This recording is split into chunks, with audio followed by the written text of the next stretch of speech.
हर बच्चे का सपना होता है कि वह जिंदगी में कुछ आगे बढ़े और इस सपने को हकीकत में तब्दील करने के लिए उसका पूरा परिवार उसके साथ होता है। परिवार के साथ साथ अध्यापक भी साथ होते हैं। मैं बात कर रहा हूं मेडिकल स्टूडेंट्स की। और जरा सोचिए कि मेडिकल स्टूडेंट जब एग्जाम देने जाता है तो उसके पहले एक प्रक्रिया होती है क्वेश्चन तैयार करना। हमारे पीछे जो पूरी फौज आपको दिख रही है, ये वो लोग हैं जो होनहार बच्चे के भविष्य के लिए अपनी जिंदगी एक तरीके से यहाँ पे क्वेश्चन तैयार करने और तमाम तरह की चीजों में लगाए हुए हैं। और इस वक्त मैं खान सर के इंस्टीट्यूट में मौजूद हूं और हमारे साथ कोई और नहीं बल्कि खुद खान सर हैं। और मैं खान सर सबसे पहले आपका स्वागत करूंगा टीवी 9 भारतवर्ष पे। और ये जानना चाहूंगा कि कितना मुश्किल होता है एक क्वेश्चन पेपर तैयार करना। लेकिन उससे पहले एक बात मैं ये बताना चाहूंगा कि सुप्रीम कोर्ट में नीट को लेकर मामला चला गया है और अब कोर्ट के ऊपर सारा मामला एक तरह से आ गया। तो किस तरीके से देखते हैं पूरे प्रोसेस को? देखिए, कोर्ट में कभी भी बच्चों के साथ न्याय की जगह निर्णय हो जाता है। देखिए, न्याय और निर्णय में अंतर होता है। न्याय जब भी होगा तो बच्चों की भलाई में होगा। निर्णय है क्या कि हम सुप्रीम है सुना दिए चुपचाप चले जाओ। 2024 में बच्चों के साथ न्याय नहीं निर्णय हो गया था। तो सुप्रीम कोर्ट से ये अपील जरूर रहेगी कि बच्चों के भविष्य के साथ आप न्याय कीजिए, कृपया करके निर्णय करने का प्रयास न करें। और ये जो एनटीए की बात है, एनटीए का मतलब है नेवर ट्रस्टेबल एजेंसी। इस पे कभी भरोसा नहीं करना चाहिए। इस एजेंसी पे अगर हम भरोसा करते हैं तो एजेंसी पूरी तरह से बच्चों के भविष्य के साथ खिलवाड़ कर देती है।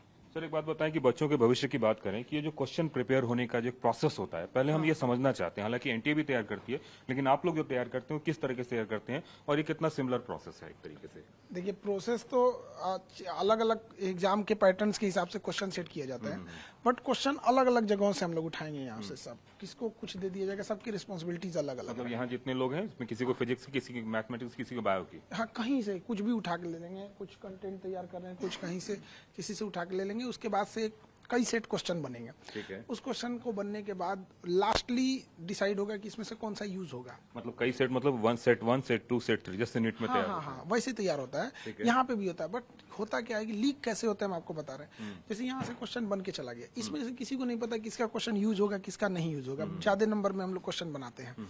और उसके एक सेट में कितने क्वेश्चन होते हैं? वो एग्जाम पे डिपेंड करता है किस चीज का एग्जाम। जैसे हम नीट की अगर बात तो जैसे 720 का एग्जाम हमने तैयार कर दिया वहां पे। अब टॉप 4-5 ऐसे लोग होते हैं जिनके पास ये जानकारी होती है कि ये क्वेश्चन कहाँ रखा गया है, कैसे क्वेश्चन दिए जाएंगे, कहाँ से क्वेश्चन छपेगा। तो वो चीजें अगर वही टॉप वाला इंसान अगर मिल जाए ना तो लीक कराना बड़ा आसान हो जाता है। तो आप समझिए, प्रॉब्लम लीक हुआ है वो हमें दिखा है। जब तक एनटीए के अंदर के लोग को आप नहीं ढूंढिएगा, ये हमेशा का हो चुका है। यहाँ कहने का मतलब ये है कि यहाँ जिन लोगों ने क्वेश्चन तैयार किया, हाँ। क्वेश्चन तैयार करके उन्होंने भेज दिया, सपोज कीजिए हम हैं, आप हैं, 2 हैं और लोग हैं। तो जिनको भेजा और प्रिंटिंग के लिए गया, उस बीच में सारा प्रोसेस होता है, क्योंकि इनको तो पता ही नहीं कि इनका कौन सा क्वेश्चन आ रहा है, कौन सा क्वेश्चन। हम लोग क्या करते हैं, हम लोग का अपना प्रिंटिंग है। हम किसी थर्ड पार्टी को नहीं देंगे कि आप प्रिंट कराइए, वहां से पता नहीं किधर चला जाएगा। ये थर्ड पार्टी को देता है। अब ये थर्ड पार्टी को देता है, नहीं देता है, किसी को नहीं ये पता तो हमें पता है थर्ड पार्टी की। और वहां से कौन लीक कर देगा, कहाँ लेके जाएगा, ये किसी को नहीं पता चल पाता है। तो जरूरी ये है कि एनटीए जो है इसी को चेंज कर दीजिए। एनटीए किसी काम की चीज नहीं है।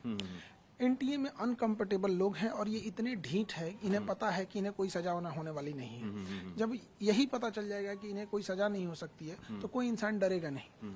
आप बताइए, न्यूज वालों से भी एक कमी क्या है कि अभी इन लोग में किसी को सजा होगी, 10 दिन बाद जमानत हो जाएगा, न्यूज वाले नहीं दिखाएंगे। तो इन्हें ये लगता है ना कि क्या होगा, पकड़े ही जाएंगे। तो कोई अपराध कब बढ़ता है, जब उसे पकड़े जाने की संभावना कम हो। अगर पकड़े चले भी जाएं तो सजा मिलने की संभावना कम हो, केस में खत्म हो जाएगा बीच में, या सजा भी हो तो 6-7 महीने की सजा हो। अब आप बताइए, कोई 500 करोड़ 1000 करोड़ का स्कैम कर रहा है, उसको आप 2 साल की सजा भी कर दे रहे हैं, तो उसके लिए तो रिवॉर्ड है। वो क्यों डरेगा आपसे? आज तक एनटीए में कोई जेल गया तो बताइए हमें? कोई एनटीए में नहीं गया है। एनटीए जिस बात को लेकर जाती है, इनफैक्ट सब लोग बेल पे हैं जहां तक मेरी जानकारी है। बाहर आ गए हैं ना बेल पे, तो उसको क्या डर है? अगर किसी ने 1000 करोड़ का घोटाला कर दिया, 100 करोड़ का घोटाला कर दिया, आप उसको बेल कर दिए 6 महीना बाद, साल भर बाद, तो उसको कोई सजा है? वो तो कोई सजा ही नहीं है। मैं एक सवाल पूछना चाहता हूं कि जब हम एग्जाम देने जाते हैं, मैं अपनी भी बात बताता हूं, मैं भी एग्जाम देने गया हूं, तो एग्जामिनेशन का प्रोसेस ऐसा होता है कि कई बार तो कपड़े नहीं उतारते हैं, बाद बाकी सब कुछ कर देते हैं। इतनी सिक्योरिटी छात्रों के साथ होती है कि वो मेंटल टॉर्चर होता है एक तरीके से। तो जब छात्र इतना टॉर्चर एक तरह से झेलता है, तो क्या आपको नहीं लगता है कि इन लोगों के ऊपर जिनकी जिम्मेवारी है उनके साथ तो कुछ हो ही नहीं रहा है? बच्चे नीट के एग्जाम देकर डॉक्टर बनने की तैयारी कर रहे थे, अभी वो खुद बीमार हो गए हैं। एक बच्चे का मेंटल स्ट्रेस अभी क्या लेवल पे गया होगा ये किसी को नहीं पता चल रहा है। एक बच्चा जो तैयारी करने के लिए आया है, एक आध नंबर से उसका पूरा भविष्य खराब हो जाता है। जब एक आध नंबर अगर दोबारा अगर वो एग्जाम देने जाएगा, हो सकता है उसे ह्यूमन एरर हो जाए, अपने रोल नंबर में गलती हो सकता है। जिस चीज को OMR को ऑप्शन डी रंगना चाहिए उसे गलती से ऑप्शन बी हो गया, 1 नंबर कम हुआ, 2 नंबर कम हुआ, एक आध क्वेश्चन से तो कितने रैंक आप पीछे जाएंगे किसी को आइडिया। आधार रंग पीछे चले जाते और ये इतने बदतमीज है सब, ये कह रहा है कि हम दोबारा पैसे नहीं लेंगे। आप बताइए जिन बच्चों का पैसा बर्बाद हुआ है, कोई 200 किलोमीटर दूर जाके एग्जाम दिया, उसकी भरपाई कैसे करेंगे? कितने बच्चों का सपना टूटा, लड़कियों की तो अब शादी ब्याह करा दी जाएंगी अगर एक आध नंबर से उनका नहीं हुआ तो। हमारे यहाँ बच्चे रो रहे हैं, हम लोग की हिम्मत नहीं हो रही है उनके सामने जाके हम क्या जवाब देंगे। हमारे पास कुछ नहीं, खाली हाथ है हम लोग के पास। पहली बार ऐसा हो रहा है कि बच्चों के पास उनके सवाल का जवाब हम लोग के पास लिमिटेड है।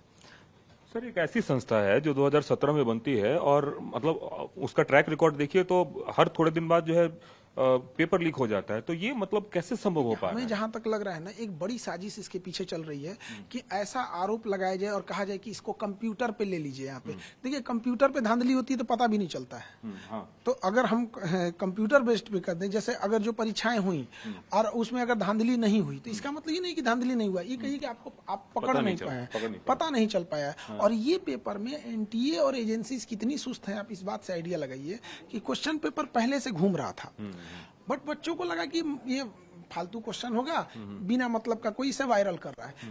पकड़ा कब गया, वही क्वेश्चन आ गया, वही को मतलब वो पूरे टेलीग्राम पे घूम रहा है, उसके बाद भी इसको समझ में नहीं आया, बावजूद इसके कि ये वही क्वेश्चन उठा के दे दिया है।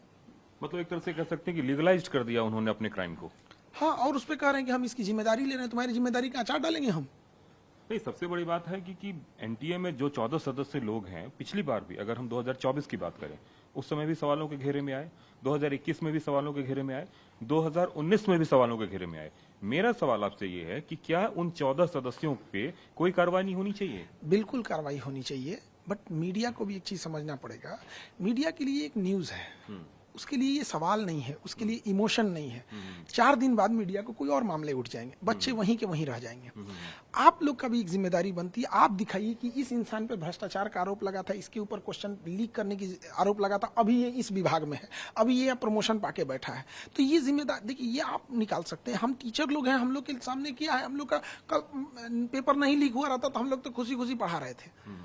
तो वहाँ उनको डर नहीं है इस बात का, उन्हें लगता है कि 2 दिन में बात लोग भूल जाएंगे। आपको लगता है कि एक साख पे बट्टा लगता है, क्रेडिबिलिटी जीरो होती है? नेशनल लेवल की चीजों पे तो पूरे देश पे सवाल उठने लगते हैं, और ये बहुत अजीब। अब बच्चों का मजाक क्या उड़ाया जा रहा है, कहा जा रहा है कि 2 चीजें बताई जा रही हैं कि कंप्यूटर पे एग्जाम होगा ना तो ज्यादा अच्छा रहता है। पता ही नहीं चलता है कंप्यूटर में, कई बार कंप्यूटर में तो ऐसा सिस्टम होता है आपको ऑन करने की जरूरत नहीं, वहीं से उठा लेगा, वो हैक हो जाएगा, हैक होकर वहीं दूसरा कोई सॉल्व करके दे देगा।